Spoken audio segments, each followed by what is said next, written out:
The crimson talon hung in the asteroid field like a scrap metal predator. Inside the approaching shuttle, Vrendhak smoothed his ornate silver-blue robes and reviewed his pristine record. 400 successful missions, not a single life lost. This will be 401. The airlock cycled with a groan. 2 armed pirates flanked him as he strode onto the ship, expecting tension, weapons, a silent hostage. But instead of silence, a strange sound echoed from deeper within. A sound that did not belong on a pirate ship. Laughter and a human woman's voice. This is not a hostage situation. The pirates led him to a cargo hold. The vast space had been transformed. Crates were seats. A woman stood at the center. So your danger pay is actually 2% of your contract. The coalition mandates 12. That's straight up theft. This is not a hostage. She is negotiating with them. His mind raced, years of protocol evaporating. The tablet flickered again. Mission parameters. Revise. 401, it seemed, would be like nothing in his career. In the cargo hold, the pirates leaned forward, hanging on every word. The hostage was running the show, and the negotiator could only watch. 48 hours earlier, the research vessel Curiosity drifted through a quiet nebula, unsuspecting. Then, the grapples punched through her hull. Pirates swarmed through the breached corridors. Smoke and sparks filled the air. At their head, a scarred captain bellowed orders. Find the lead researcher. She's worth more than the rest of this ship combined. In the xenobiology lab, Dr. Patricia Malone looked up from a specimen tray. A rifle barrel greeted her. I'll come quietly. No need to break anything. Some of this equipment is older than you. They bound her wrists and led her into the pirate ship's dark belly. Her crew shouted protests, but Patricia's gaze was steady, cataloging every detail. Rust on the airlock seals. Frayed uniforms. Even the captain's coat has patches. These aren't conquerors. They're desperate. The pirates shoved her into a makeshift brig, but their threats felt hollow.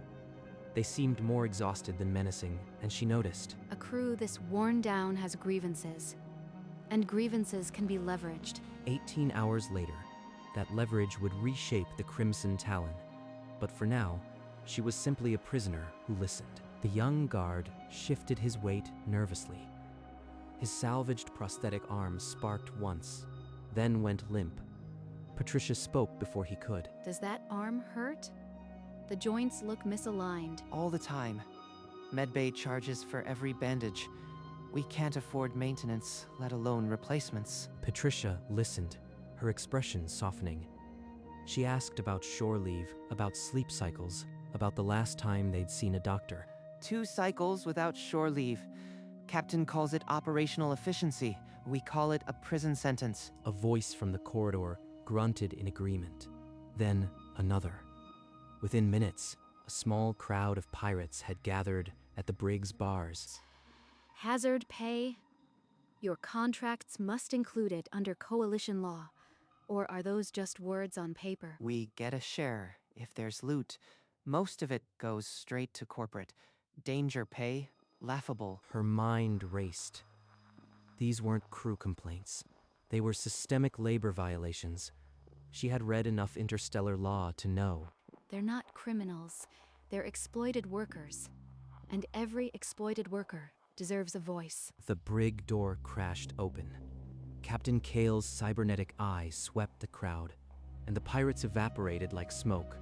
Only Finn hesitated before backing away. Kale grabbed her arm, not gently, and marched her to his quarters. The room smelled of stale coffee and desperation.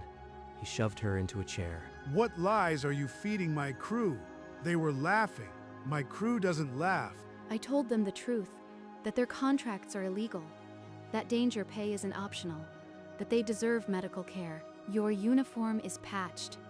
Your pistol hasn't been serviced in months. You are not a warlord, Captain.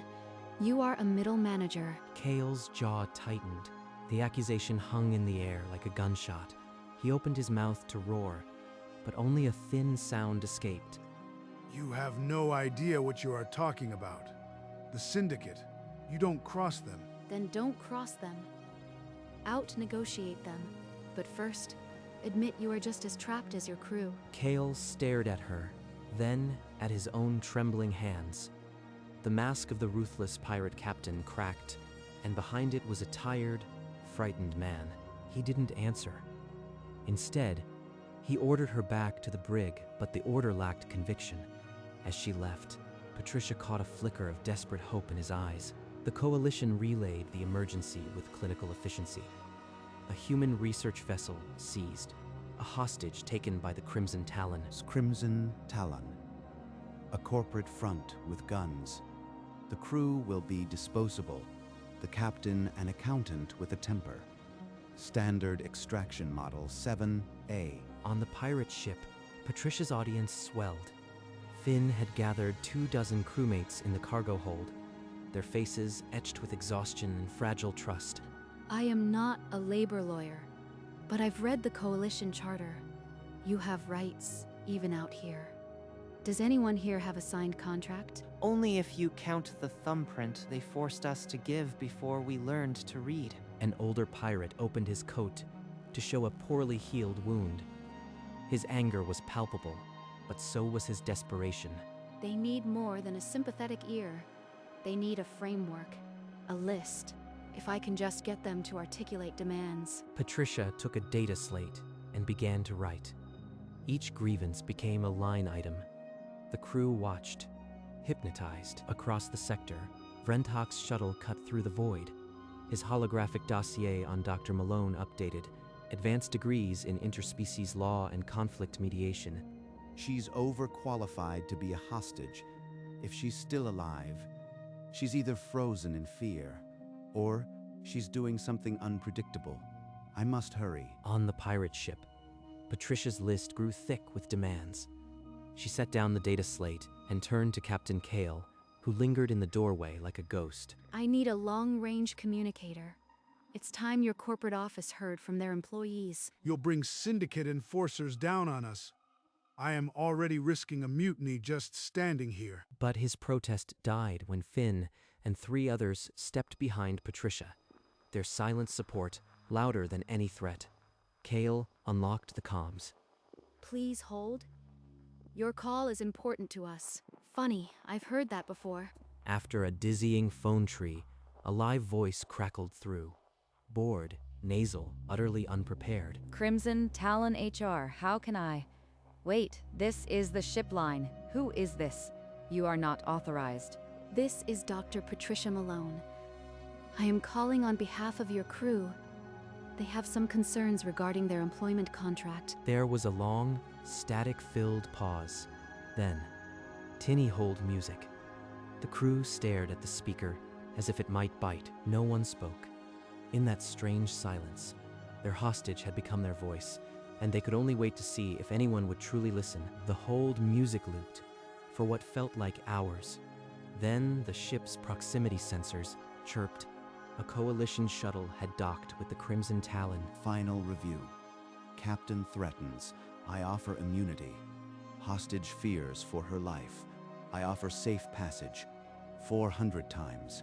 It was standard. But as the airlock hissed open, the 2 pirates assigned to escort him seemed distracted.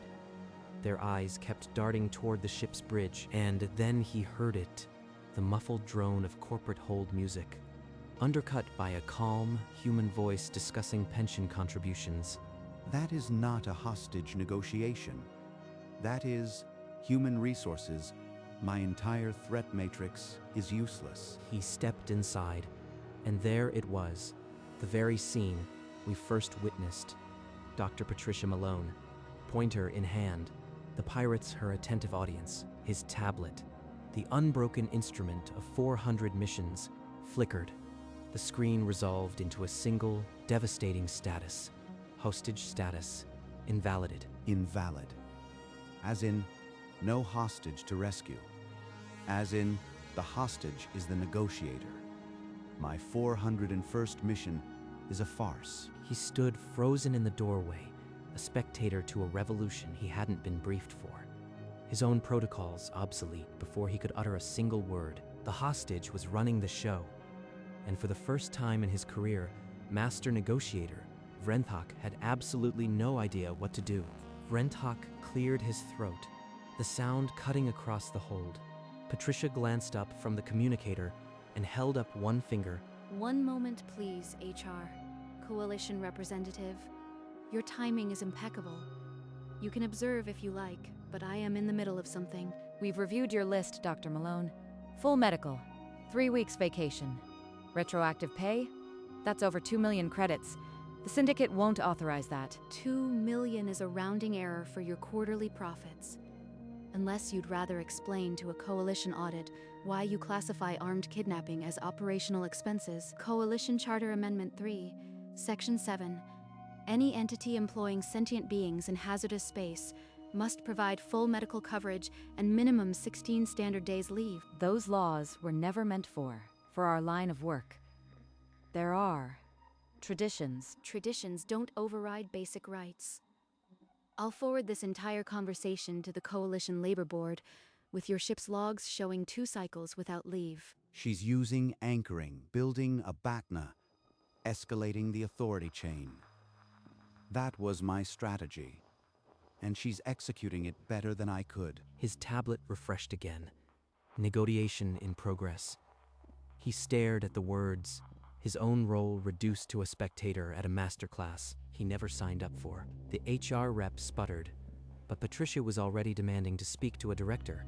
The hostage was now the aggressor, and the coalition's finest negotiator could only watch and wonder. Hold music resumed.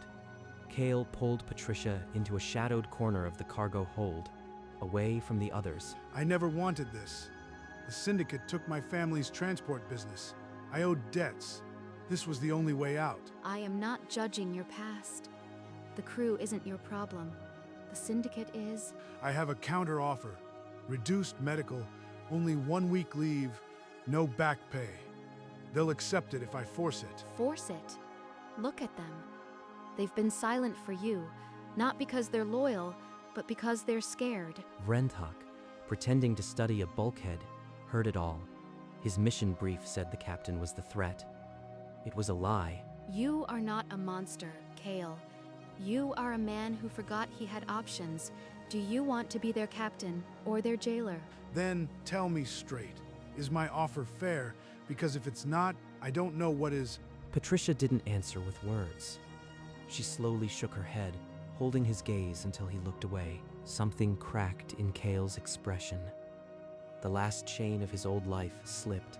He straightened, and for the first time, looked like a captain. The HR rep's voice returned, strained. A counteroffer, a one-time bonus, a single medkit, and a morale day. The crew's hope curdled into bitter silence. Consider it a gesture of goodwill. Realistically, this is the best we can do without director authorization. A bonus? We bleed and you offer scraps. This human is wasting our time. We take what we're owed right now. Finn blocked Gorv's path, his scrawny frame trembling. Other pirates, the majority, formed a wall around Patricia, their silence louder than any weapon. Stand down, Gorv. That's an order. She isn't our enemy. She's the only one who's ever listened. Gorv stared at Kale, then at the crew. The maul lowered, the mutiny crumbled, not by force, but by unity. You hear that, HR? Your crew just mutinied over a medkit. Now imagine what they'll do if you don't offer real terms. And for the record, the Coalition is observing this negotiation. Meet Master Negotiator Vrenthok, who has 400 successful missions and a very detailed report to file. She's using me as a threat. I am an observer now. This is the most brilliant field improvisation I've ever witnessed. The HR rep went silent. The line hummed with panic. In that moment, the hostage had not only outmaneuvered the pirates, she had drafted the coalition into her strategy without firing a shot. The HR line crackled with panic. Patricia didn't wait. She demanded escalation. A director, or the Coalition Labor Board, would receive every second of this call. I am done with HR. Patch me through to a director, or this goes directly to the Coalition Labor Board.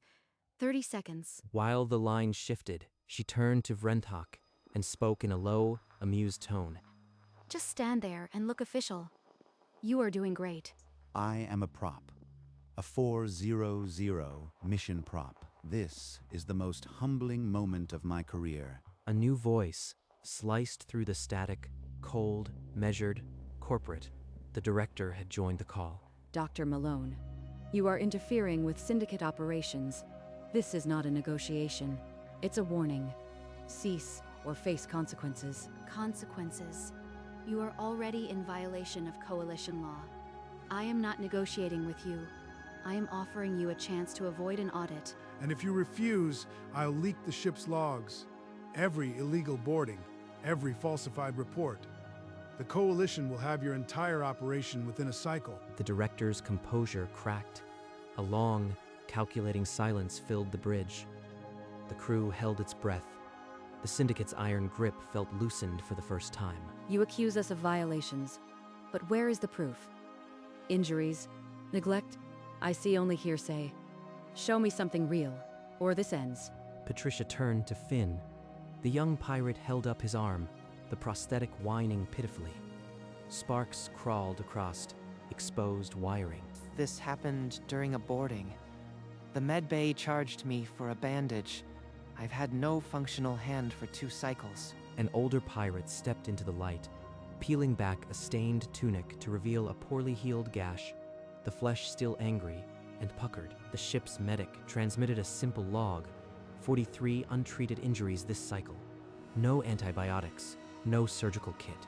One by one, pirates raised scarred hands or pointed to missing digits. The evidence was not in words, but in bodies. The director's hologram flickered. For a long, terrible moment, there was only the hum of the ship. This is not a negotiation. You've turned this into an evidence hearing. I was not prepared for this.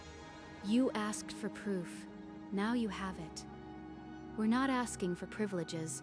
We're asking for basic rights. The director exhaled slowly. I need a recess. 30 minutes. The line didn't go dead, but it felt like a retreat. The crew had said their piece, and for once, someone in power had to listen. The moment the line went silent, the crew surged around Patricia, a circle of tired, scarred faces. For the first time, there was no fear in them, only a shared, fragile hope. I was wrong about you, human. You aren't weak. You are stubborn. That's almost the same as strong. For 2 cycles, I thought no one cared. You listened. You made them listen. That's worth more than any loot. You did this, Finn. I just gave you a voice. But the fight isn't over. The director could still walk away. Kale had been standing apart. Now he moved into the circle, and the crew fell silent. His cybernetic eye was steady, his stance taller than before. I haven't been your captain. I've been an overseer. From now on, I stand with you.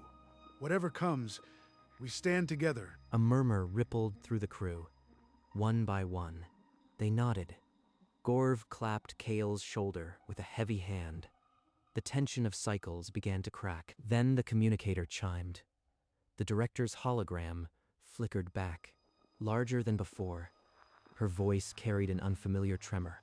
Dr. Malone, I've reviewed the evidence with the board. It is compelling. Perhaps we can find a middle ground. Patricia didn't smile, but her eyes held a fierce quiet. The middle ground was no longer a bunker. It was a starting line. The director's hologram flickered, and a list appeared. Double pay, 1 week leave, no medical coverage. The crew stiffened. This is a bribe, not a contract. You are still refusing basic medical care. That's unacceptable. The crew murmured. Gorv's voice rumbled low. Then we walk. All of us. The ship doesn't move without a crew. We've been bled dry. If they won't fix it, we'll find someone who will. I am done. Kale stepped forward, his cybernetic eye blazing. Full terms, medical, leave, back pay, or I release the logs. Your choice, director. I've been your puppet for years, no more. You want a ship? You'll have a ghost ship unless you meet these terms. Then Vrentok stirred. He took a single step forward, his tablet held high, his voice cut through the static like a blade. This is Master Negotiator, Vrentok, Coalition Envoy. I will classify this as a labor rights violation. The Coalition will investigate. This is your final warning. You would risk a full coalition audit? Over a ship of pirates? Patricia's eyes never left the hologram. They're not pirates. They're your employees. And they're done being invisible. The director's hologram flickered. And when she spoke, the cold authority was gone. Only exhaustion remained. Full medical. 3 weeks leave. Back pay for 2 cycles. The board will sign. This is not a negotiation.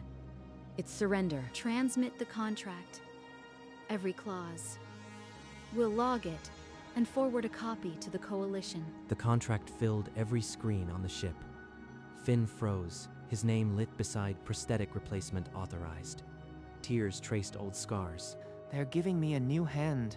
I am getting a real hand. We won. We actually won. The cargo hold erupted. Laughter. Shouting. The thud of a shock maul, hitting the thud of floor. Gorv bellowed. Kale gripped a railing. Patricia exhaled, her shoulders dropping. A quiet, tired smile crossed her face. 48 hours of impossible hope had paid off. Friend, Tok's tablet chimed. The error vanished. Hostage status. Negotiator. He stared, then shook his head slowly. 401. I didn't save her. She wasn't in danger. She was the most dangerous person on this ship. A tiny, bewildered smile broke his stoic composure. The impossible had become real. The celebration softened as Captain Kale raised a hand. The cargo hold fell silent. He held something small and bronze. Dr. Malone, this medal isn't standard, but neither were you, Honorary Commissioner of the Crimson Talon. Thank you, Captain, but this was their victory. I just helped them see what they already had. The Curiosity crew emerged from the brig. Wide-eyed, Patricia pulled them into a tight embrace. 48 hours of fear dissolved. You are really leaving? Who's going to yell at corporate for us now? You can do it yourself now. Just remember, they're afraid of you more than you are afraid of them. The pirates formed a gauntlet to the airlock. Gorv saluted. Kale stood at the hatch, his cybernetic eyes steady. I was sent to rescue her. She rescued them. My report will be the strangest in Coalition history. As the airlock sealed, Patricia turned at the viewport. The pirates waved. Finn, Gorv, Kale, smiling like they never had before. Vrenth, Tok keyed the undocking sequence. The rumble was gentle. Your shuttle, Dr. Malone, he said softly. I believe you've earned the ride. Vrentok sat alone in the shuttle cabin, stylus hovering. The medallion's gleam still haunted his thoughts. Subject was not a hostage. He wrote, then paused. How to classify a woman who turned a kidnapping into a union contract. The stylus moved again, deliberate. Subject was a labor mediator with a temporary office. He read the words, his own protocol manual mocking him. The report transmitted. Thousands of light years away, 3 Coalition officials opened it on crystalline screens. Silence stretched. One official rubbed her crest and said, he's recommending we hire her. They would question my judgment. But truth was stranger than protocol. This human had done more in hours than my negotiations ever had. A recommendation appeared at the bottom of the file. Coalition should consult Dr. Malone. Her methods are unorthodox, but effective. He closed the tablet. The stars streamed past the viewport. He had never felt such relief at a mission's failure. The most successful failure of my career. Perhaps failure is just success wearing a different mask. The shuttle hummed toward the Coalition hub. Vrentok didn't know it yet, but his report would change galactic policy. For now, he only knew he'd been outmatched by a hostage in a beige sweater.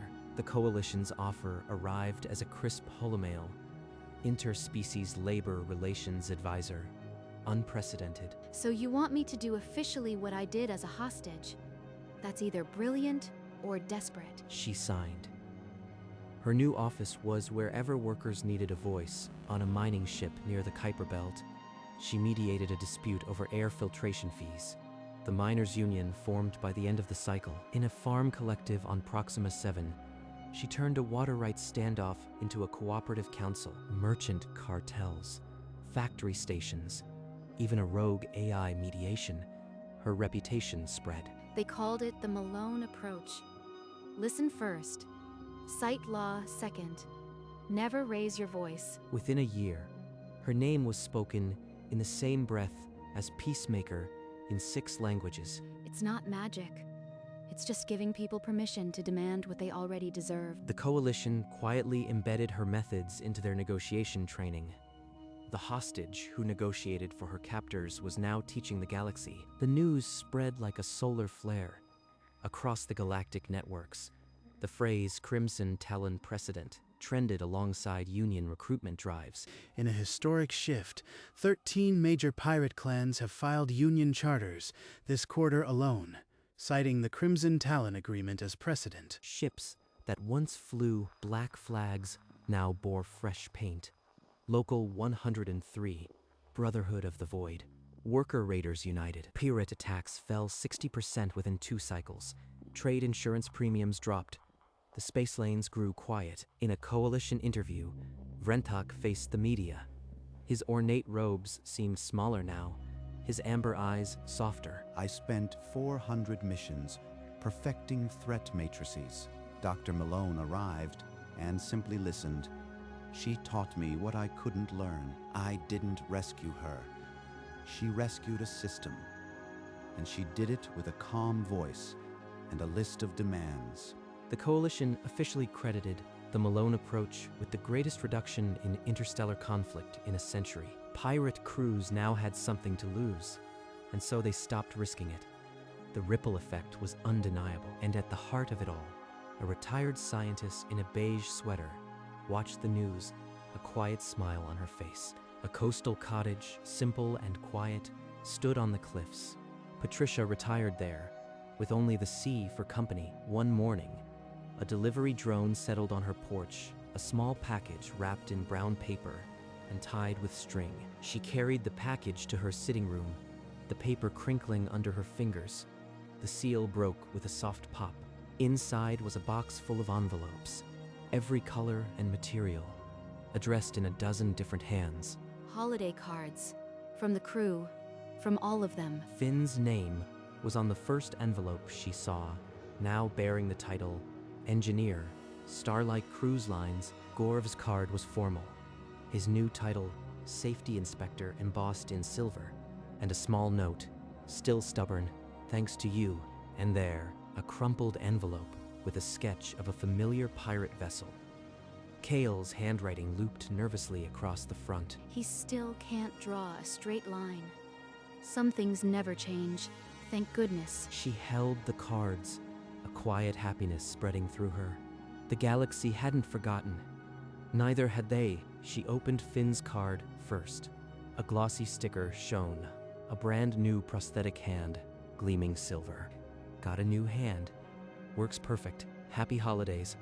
Finn, engineer, not pirate. Finn still writes like he's afraid of grammar, but a real hand. Gorv's card was stiff and official. The embossing read, Season's greetings from Safety Inspector Gorv. The mall is retired. She unfolded the group photo. The whole crew in clean jumpsuits, union patches bright, smiling like they'd never smiled before. Then Kale's envelope. She slid the card out slowly. The sketch of the Crimson Talon was shaky, but recognizable. Dr. Malone, you didn't just save us. You showed us we were worth saving. Yours, Kale. A tear traced her cheek. She didn't wipe it away. You were always worth saving. Every last one of you. She set the cards down gently, the afternoon light catching the bronze medallion on her shelf. The galaxy was quieter, kinder. She gathered the cards and placed them on the mantle. Next to the bronze medallion of the Crimson Talon, the firelight flickered across Finn's sticker, Gorv's embossing. Kale's nervous handwriting. She rose and walked to the window. The sea stretched calm and silver under the afternoon sky. In the end, the Coalition's best negotiator was not one of their own. She was simply a scientist who believed, deep down, that everyone deserved a fair deal. She proved that listening, genuinely and openly listening, could reshape the galaxy. She smiled, then returned to her armchair, the afternoon light soft on her face. The cottage grew still. The cards rested on the mantel, and so did she. Outside, the sea whispered against the cliffs, a gentle lullaby. Fade to black,